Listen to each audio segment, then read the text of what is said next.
Welcome to the Zesty Ginger Podcast. We are Megan and Dr. Alex. We are here for transformation. Yours, ours, and the collective. Personal and professional for practitioners. But not just any transformation. Compassionate transformation. Because between the two of us, we have seemed to have done things the painful way. Let our pitfalls become your stepping stones.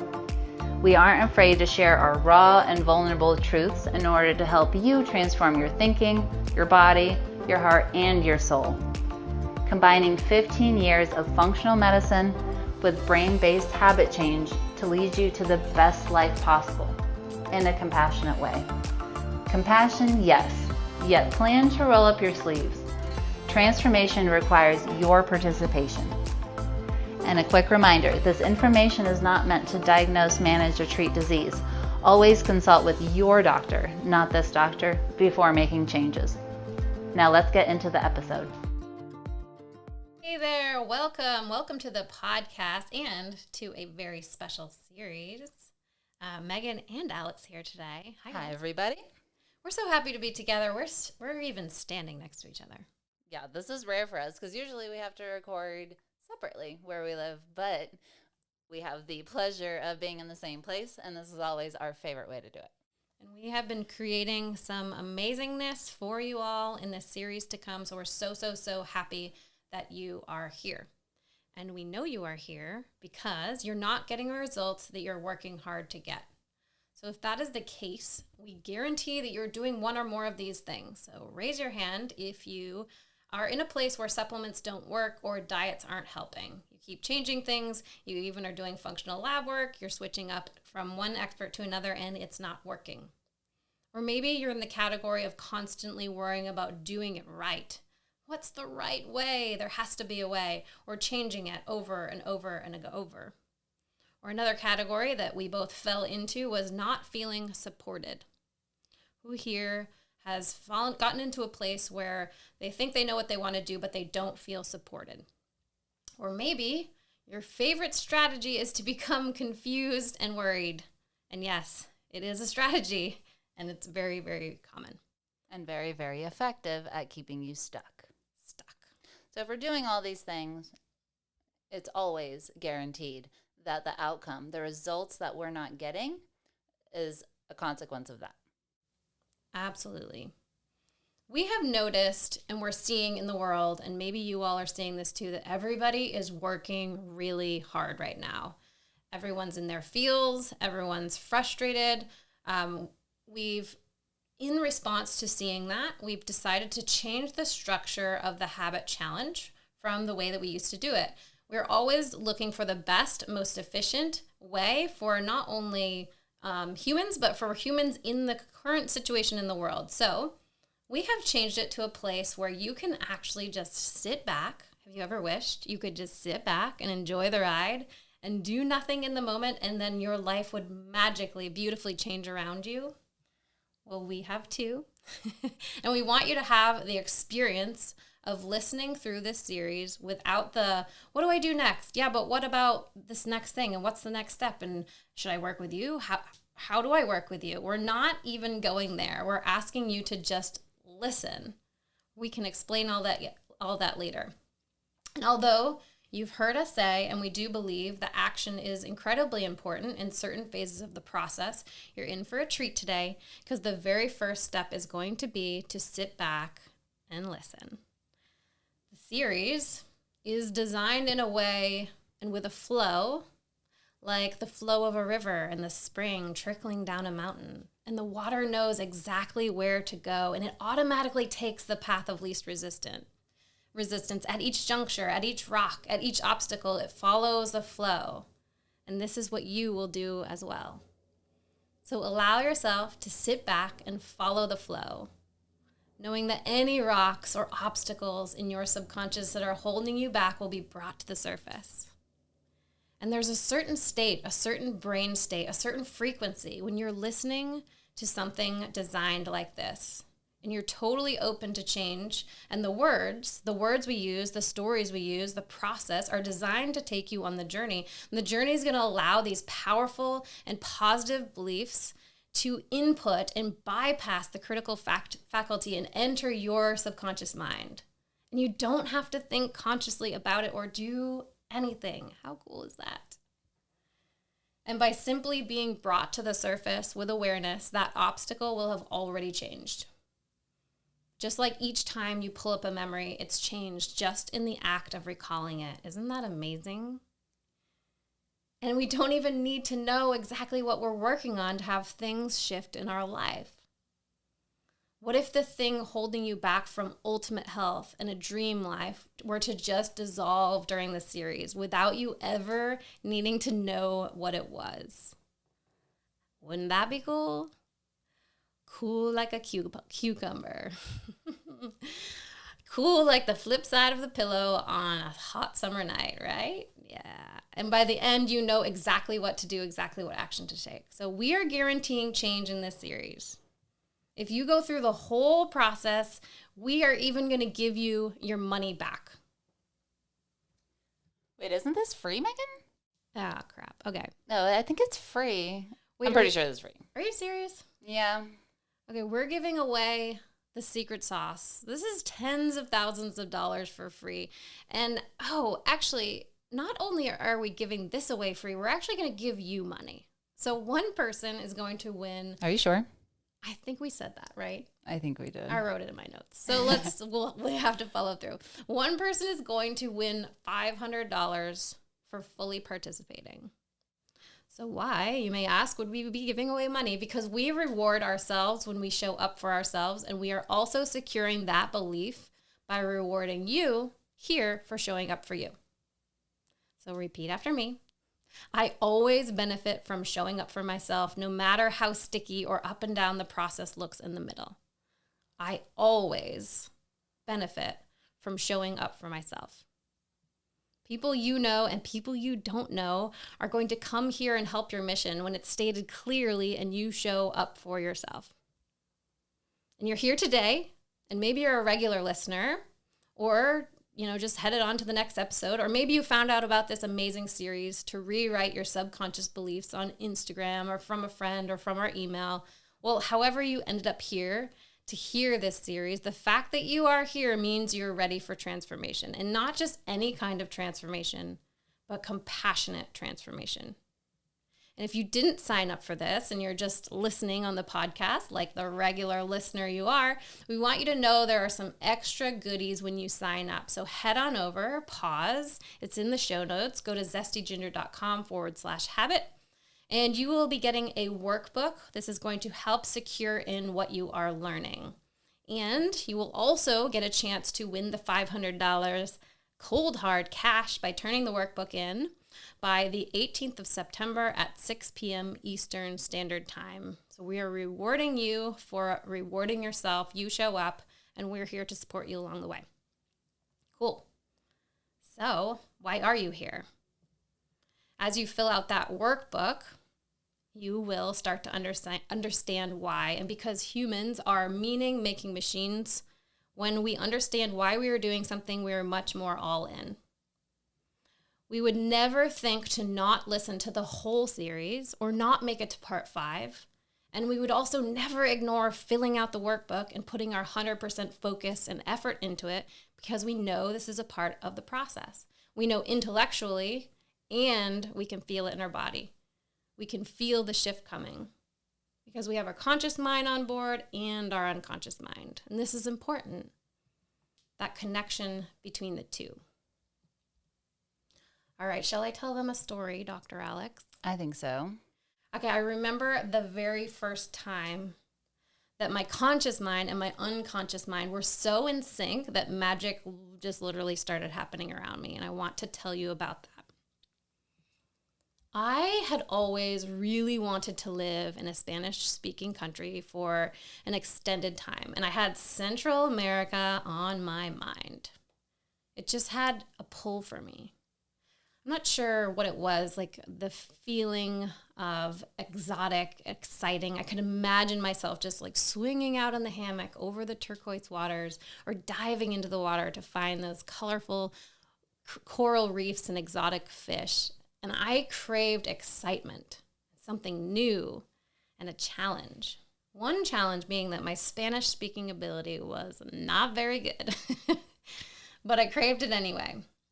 And I have been working in a corporate engineering office since college graduation. And although I loved what I did for a job, for the creative part, I was in a place of good enough. I couldn't help but think, this isn't all I'm going to do the rest of my life, is it? A cubicle and a smelly rug and coworkers who really don't understand me. You know, the weird me, like the chia seed drinking, yoga doing girl, the one in the office. And I wanted to be understood and I wanted to be free. And you know, when you get to the place in life where things are okay, but we start to question if this is it. Have you experienced that place? Well, I was there, and this perfect volunteer trip opportunity had come up a couple times to Honduras with a small organization called Honduras Hope at the time. And you know, I thought 12 weeks. I thought 12 weeks is perfect time. I want to go for 12 weeks. Because 12 weeks, as my mentor had said, was the perfect amount of time for transformation and rewriting your brain. And definitely the perfect amount of time to immerse yourself in a new way of being, living, and doing. And if my brain can completely shift in 12 weeks, and I'm sure my Spanish could too. And not just my Spanish, but my whole way of being. I wanted to learn to slow down, all the way down to the level of a person who lives life in the moment. A person who savors what they do instead of focuses on what they don't have yet. Who's really happy and really healthy. Because I had done the thing where I thought, I'll be happy when I get that job. You know, the engineering job. The one that I was proud to say I had because there weren't many women in the field. And that must mean I'm smart. And if I'm smart, I'll feel loved and accepted, right? Well, I didn't feel any more loved or accepted, even though I was now officially smart. So maybe I need to do it better or harder. Because that always leads to happiness, right?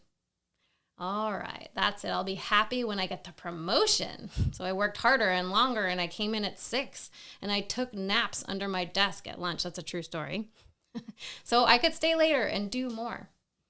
But then it just started looking in other areas. Maybe I should look at my partner, or should start juicing, or work out more. Then my body would be healthy. Well, anyway, that 12-week opportunity in Honduras, has anybody been there? It's so beautiful.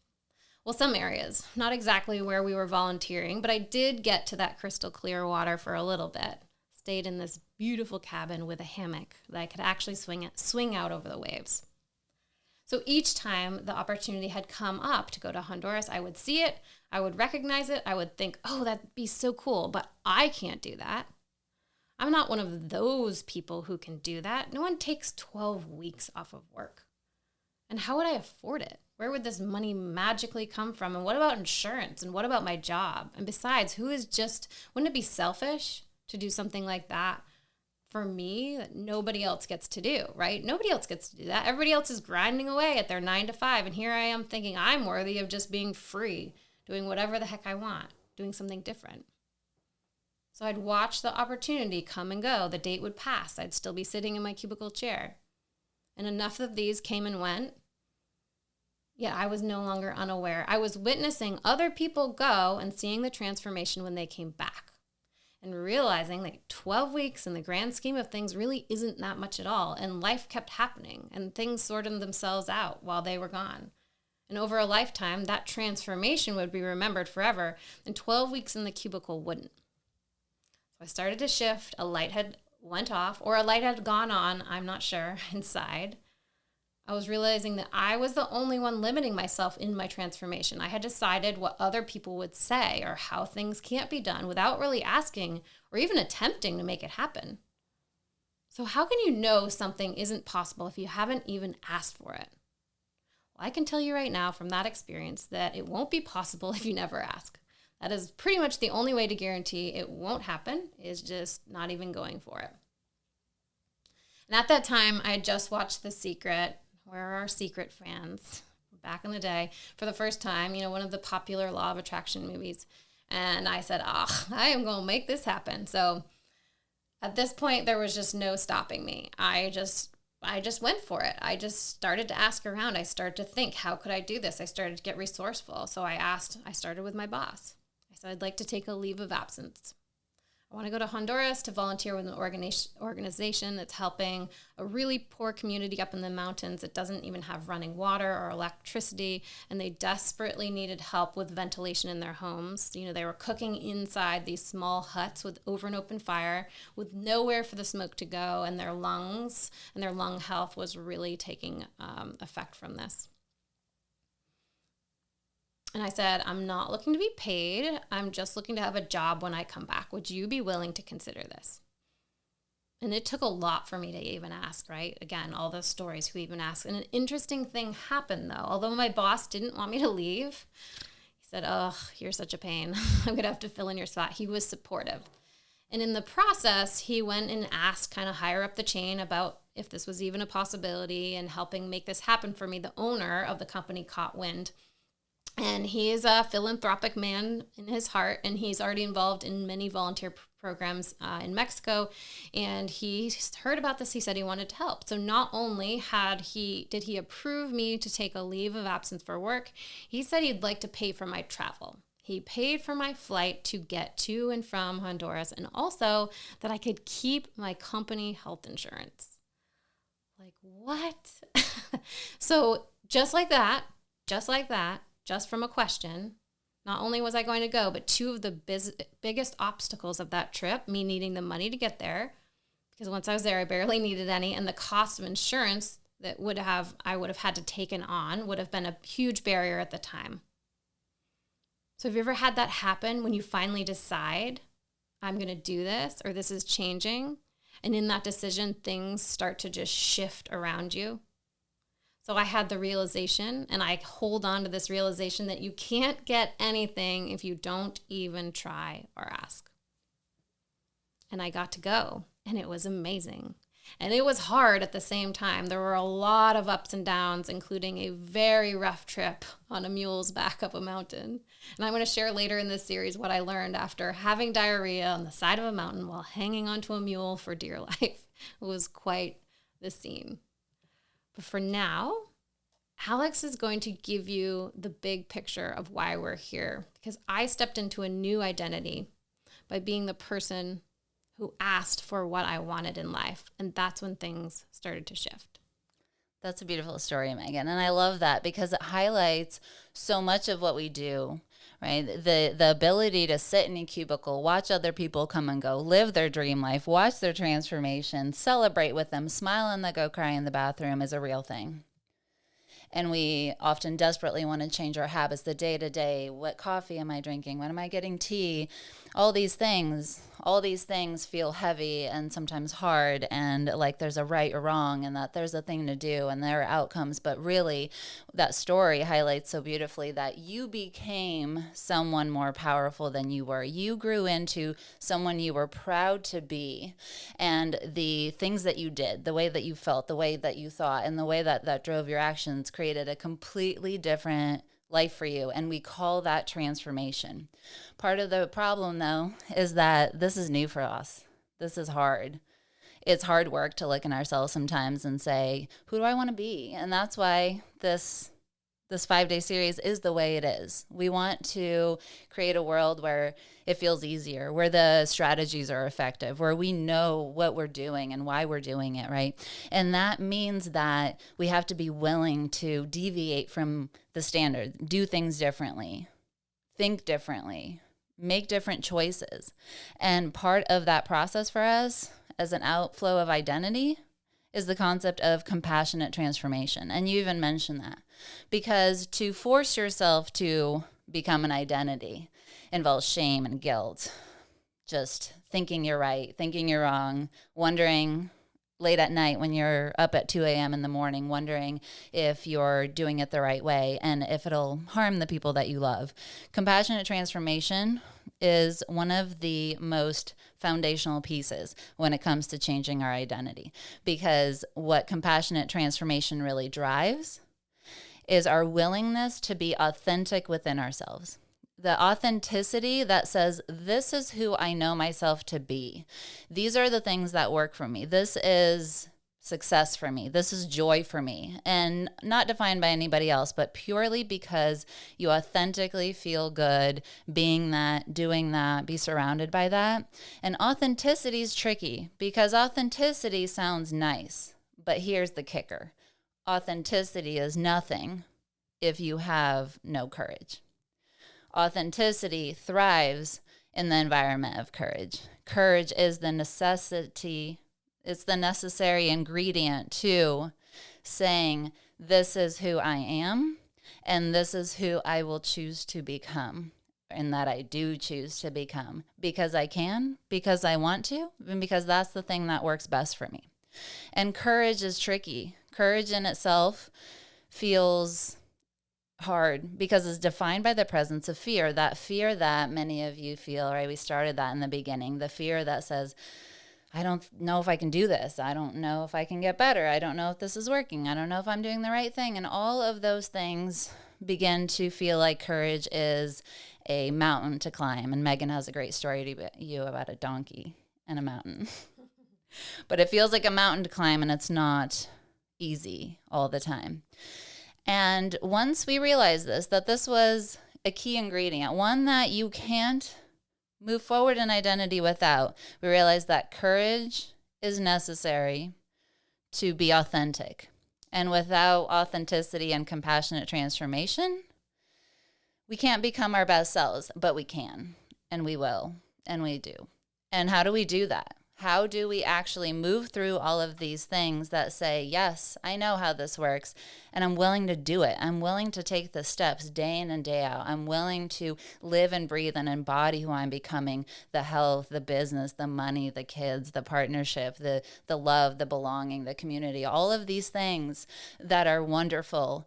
How will I bring that, and how do I fight for that? How do I stand on that desire, and how do I say, this is the life I want? Well, we have thoughts.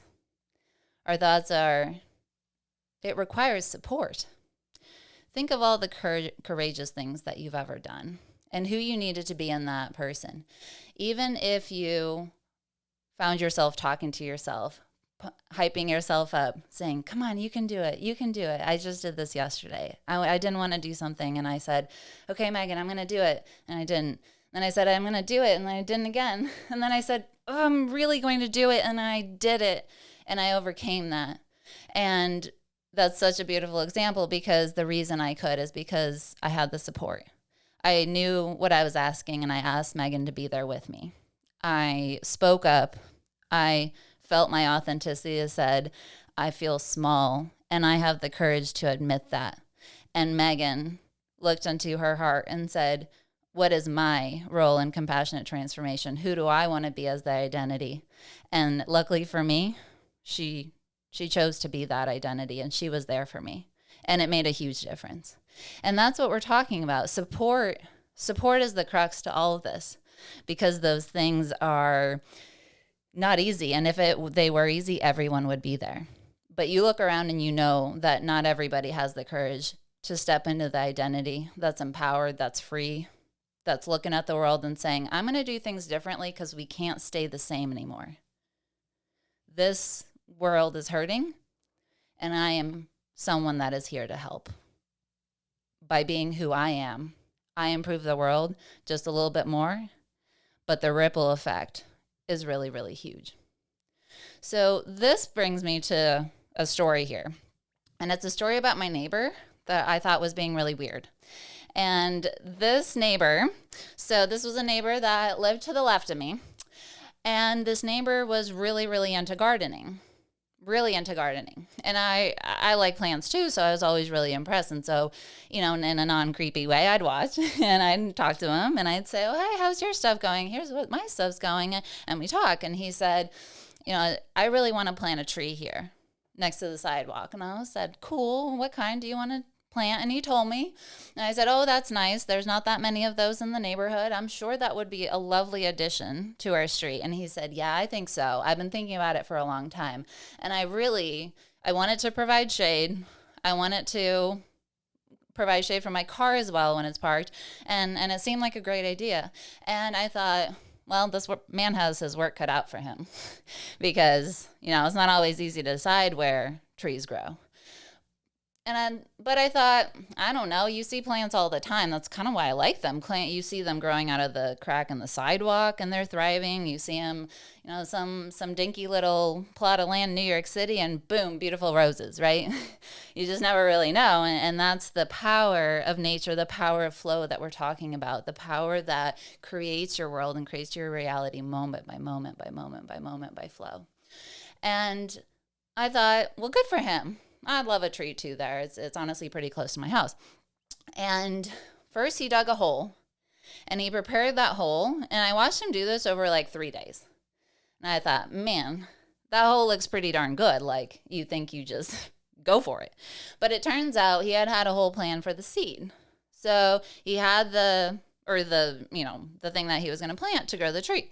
And so he was doing it at home. And when I asked him about it, I said, when's the little tree going in? He said, oh, it's not going to be a while, but I'm getting this land ready. I'm going to put nutrients here way before I even put anything there. Right? And I thought, well, honestly, that's a good idea. I usually do it like a little bit before, but this man's like thinking ahead. I'm impressed. So couple, time passes and it's time for the small tree to go in. And I get excited because I'm like, finally some action, right? I've been staring at this hole this man's had in the ground for a while and there's nothing happening. And I thought, okay, we're going to do it. And then he puts in the ground and he proceeds to go out there every single morning, every single lunch, and every single evening after dinner.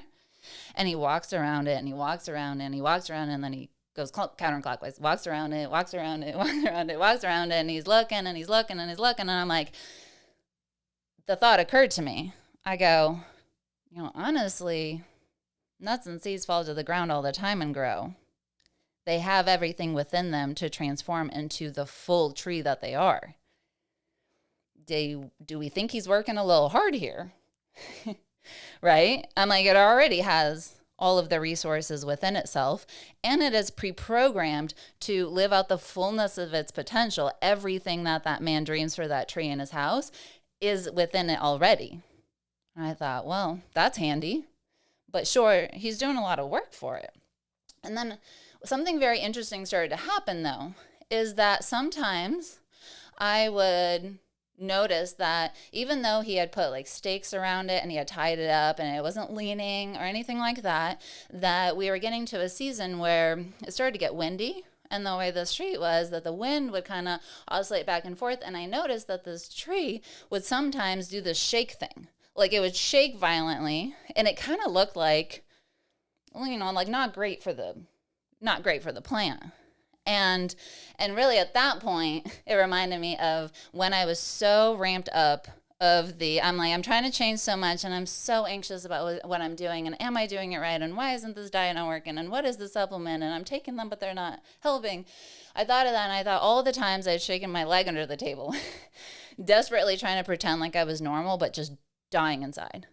And I thought, well, it's a good thing that man really is like minding the environment of this tree. Because honestly, like I didn't plan ahead for that, but he did. And then I look the next day after I thought, and he had put a net around it. So not only did he have the 2 stakes and it was tied, but then he had another way to buffer the environment and the experience that was happening there from what the tree was doing and the potential it already had inside. Right? It was in a safe environment, protected by him, being watched over very carefully. And he took care of that tree.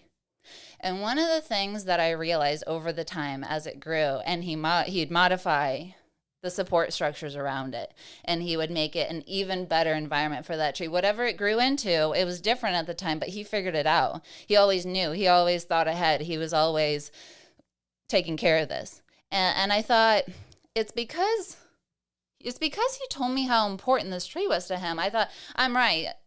Nuts and seeds fall all the time and they grow. But when we want to get certain results, Then we have to be conscious of the environment and the effort that we are placing on supporting. What does that tree need? And that is exactly how transformation works. When we want results that are specific outcomes, when we have chosen our identity, when we have risen our hand and said, out of all the things that I've experienced, out of all the people I've come across, out of all the actions I've ever taken and how I felt about myself after, now I know what I'm choosing. And what I'm choosing is, this is who I'm becoming. And when we really care, we also care about the environment that we're in. And there's a lot of components to environment. And part of them is the environment that create within our own body. Because many of us are living in environments where our thoughts or emotions don't feel supported. And we don't feel like we have resources and strategies to take care of. And we feel like that little tree just knocking around in the wind, just shaking like a leaf. And there's just not enough structure and support around us to feel supported, loved, strong, courageous, authentic, compassionate. All of these things become much more challenging for the tree, aka us.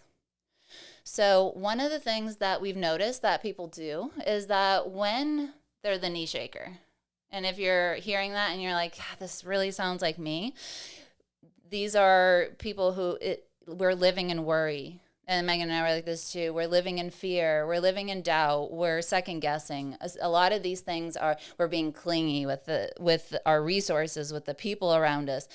We feel unsupported because often that is true. And having the authenticity to say, I manage my environment. I care about what happens inside of me. I care about how things make me feel. I care about what other people say and do to me. And this is boundaries, this is speaking up, this is all the good stuff that we talk about. All of this then becomes part of the way to create an environment for our own transformation to be successful. Support is not an optional nice thing. That is not why the tree survived. The tree survived and thrived because he cared about the environment that it was in and the support that it had. Without that, his vision, his future, where this tree was going to be healthy, that he was going to hang a swing for his 2 kids on it to play on, for it to provide shade to the house and help with the electric bill. All of that vision was dependent on creating an environment of support, of making sure that he was backing up his vision from a place of being resourceful. Now, in that story, I actually wasn't, right? I was someone who didn't have perspective. This is a man that has grown trees and I hadn't. And so he had perspective that I didn't for that vision.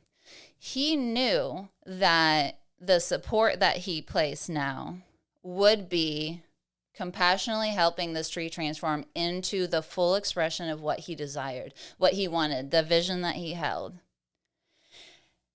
I missed some of those cues, right? I would have let that tree rattle in the wind and who knows what would have happened to it. And this is very similar to the analogy of the Empire State Building, right? So we're going from a tree to an Empire State Building, but hang tight with me. The Empire State Building is whether you're in the lobby of the Empire State Building or you're in the observation deck high above the Empire State Building, if you were to pull out your phone and go to Google Maps and it would localize you and drop your pin, it would say, I'm in the Empire State Building one way or another. But that man and I were on different floors. He could see way ahead. And the way that he could see ahead is that he had walked the path of transformation for himself. He had become the kind of man that had the vision for the tree, and he became the man that took the actions and figured out the support that would work. And he was doing the same thing to the tree that he had done to himself to become the person who even planted it. And in doing so, he had gone up a couple floors to the Empire State Building this way I hadn't yet, right? So when we are talking about transformation within, when we're talking about these components of support and environment and vision for who we're becoming, the real question is not what's right or wrong for me, as if there's a right or wrong way to be a human, which there isn't. The question becomes, what does support me to create the vision that I'm becoming so that I can go up the Empire State Building, see my life and myself and my identity from a higher perspective, and step more intentionally and boldly and courageously into embodying who that is.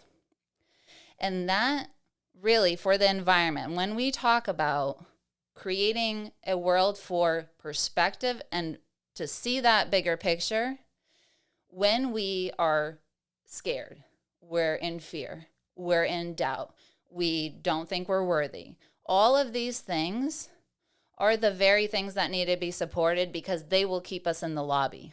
Those things keep us so small that we cannot see the highest vision of that identity, the most empowered person that we can become that will not only improve health, but improve health and relationships and your job and the passion that you feel and the creativity and the libido and the hair and the great skin and the healthy weight. All of these things become possible for you when we take care of our environments, create a supportive place. That happens through central nervous system regulation, which we will get into Friday. So sit tight. We're going to be talking about tools, and we're going to be teaching a new way and new tools of doing it. And this is where more and more Megan and I become even more specific, more options for support. And every time we do that, we go up the Empire State Building and we see things in a different way, and we get to invite everyone to come with us. And it's so empowering when we can see ourselves going up, up, up, up, up in our vision, becoming who we are more powerfully so that we can be resourceful about what's next. And that becomes this, we're either in an upward spiral of transformation or we are in a spiral of suffering. And when that happens, we need to stop and say, if I can't see where I'm going, I need support. That's step number one. And then that will help me know where I'm going next. It won't be the full picture, but it'll be the next one after that. And that's what keeps you from jumping from supplement to supplement. That's what keeps you from going program to program. That's what keeps the unread books from piling up. That's what keeps the supplement graveyard from forming all over again when you just cleaned it out last year. We began to see the things that matter, the smell of the rug at the cubicle. And we began to ask what does matter. And that was Megan saying, what's possible for me? If it's possible for others, why not Megan? Why not Alex? Why not you listening to this? And we begin to see where we want to go. We stop listening to all the experts. Not because they don't have great things to say, but because they're not the ultimate authority. They're not the ultimate determinant. They're not the one waking up with your 2-year-old shaking you awake at 3 a.m. They don't have to deal with it. You do. Those are the things that really protect us and guide us towards what will work best for us. And that we know from doing this almost 10 years now, trumps some outside rigid plan to fit in that you are meant to fit in, not the plan fit you. It works every single time like that. Customization, authenticity is king. And when you begin to know your purpose of who you're here to become, what you're here to do with that, who you're here to serve, how you're meant to impact the world, the family that you're meant to have, the relationships you're meant to have, the books you're meant to write, the podcasts you want to release. All of these things become very clear. And that has real power. The power to be courageous says every time I choose me, I become more able and capable to stand in the power of who I'm becoming. And while we can't say it gets easy, it gets easier. And it feels even more juicy because the pride that follows of saying, I did it for me and I did it the right way for me, as determined by me, can't be taken away from you. A lot of other things can. Money can change. Partners can change. People can leave. There's a lot of things that can happen in life. But your ability to support yourself through anything that happens, that is where the juice is at. That is where all the power lies. And that is how we become truly unstoppable. So those desires are pretty sweet, right? You combine those two elements, the support and the vision, and there's magic that happens. It's like all of a sudden picking up the map when you've just been wandering around in the forest. You get the map, it's pretty sweet. But here's the thing. When we go into the vision and we stand there and say, this is who I want to become, this is where sometimes we lose sight of the little details, right? We start saying, yeah, there's the vision, but today my head hurts. Today got my period, I have cramps. Today I'm still spotting. Today I'm so tired. All of these things. And it says we are going to do the next step because environment, support, vision, so vital. It sets our sights on who we are and it gives us perspective of how we want to support ourselves. But it doesn't end there. And we need to step into the empowerment of deciding, what supplements am I going to take? How am I going to eat? What am I going to tell my kids? What are the house rules? What boundaries do I set with my family? All of these really important things that say, how do I do this day to day? And that is where we're going to pick up tomorrow. But first, Megan has some things to say. I hope that is all sinking in. So Sunday, the workbook is due. You will fill it out each day. You can fill in what you learned today, what you learned about yourself, what this has stirring in your mind. You'll find that things are coming to the surface. The perfect thing that you were meant to hear and you were meant to know and you were meant to address next has come to the surface today. So go to your workbook and write that down. Do the first introductory exercises if you haven't done those yet, because each day you will fill it out and you will turn it in by Sunday so that you can be entered to win $500. Awesome. And actually, Megan, you brought up a really good point. The ability to believe, right? Part of authenticity is just believing the answer as it comes to your mind and assuming it's right. And we would like you to do that. And that's highlighted in our lives and all the lives of the people we work with, because we see all the time. When I was going to medical school, right, there was no thing that said, yeah, cool, you're going to be doing a podcast 15 years from now and you're going to love it. I didn't know. I just had to say, that feels right. And Megan, when she got her lake house earlier this year, or was it last year? Last year. And when the first time she told me about that, there was no house available. She just knew the kind of house that she wanted. She knew where she wanted to be, and she knew how she wanted to feel in it. And she believed herself when she did it. So the podcasts that have millions of downloads, you're listening to one. All of the things that you see, the cool things that you see people do, they were brave enough to say, I believe myself and my desires. I may have been gaslit, but I will not gaslight myself. So we encourage you to go into the workbook with that attitude. I'm right. This is my life. This is my identity. And by golly, I'll plant that tree however I want. That's right. And tomorrow, you'll get to hear how I learned that having a broken arm really, really does hurt. In case you didn't know. Thanks for coming out to hang with us on the podcast. It is our goal to transform the way women are treated in healthcare. And we need your help. We need your help to get the word out. We have a lofty goal of 1 million downloads. And we know that as this podcast grows, we're going to be able to reach more women, get more amazing speakers for you, and bring the most cutting edge information. If you found these pod classes helpful, please take a moment to text 5 women you know the link to the series. We appreciate your help so much. Can't wait to see you next time.